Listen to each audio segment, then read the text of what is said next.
So in my last video I talked about how you can generate coastlines by putting lots of small cubes or small objects and then shifting them around until you found a shape that you liked to speed things up.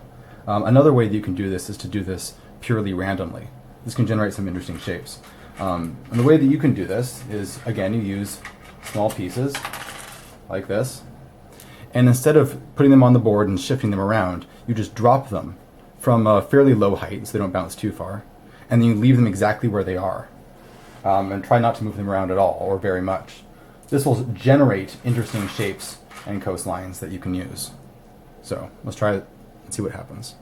Again, I'm only like a couple inches off the top. I'm dumping them all into the middle, one at a time.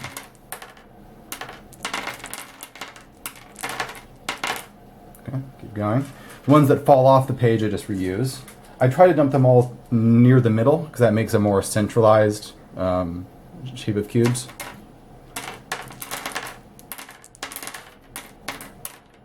Alright, some fell off the page. I'll go back and use those. A few more.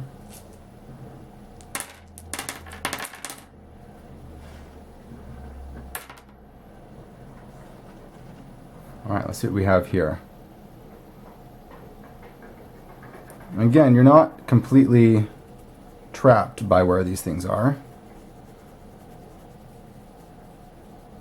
You can use your best judgment about how to work around them.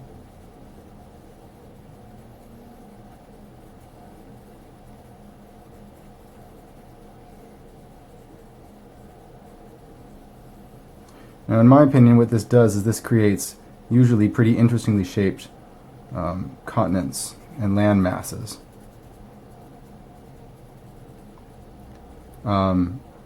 There are programs online that will do this digitally, create digital random shapes, but oftentimes these can be too random because there isn't like an analog system behind them that's sort of limiting the shapes that they have. That just can be kind of noisy, although there's exceptions to this.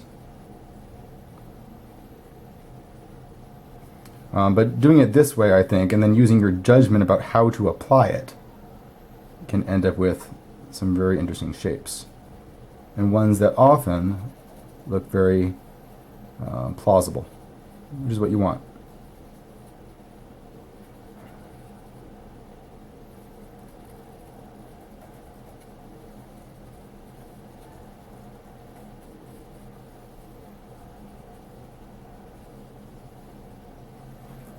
All right, okay.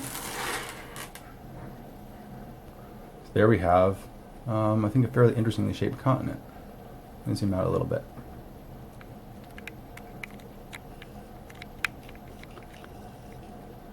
There we go. Now you can do this as many times as you want. You can do this and add on, maybe add on some random shapes nearby. That doesn't work as well. This is especially effective when you're making a very large map using a poster size board. Both of these techniques are dropping or just scattering and moving them around. If it's a very large map, then these will add a lot more detail. If it's a smaller map, then they will be chunkier, obviously. They will represent larger areas of land. Either technique might work.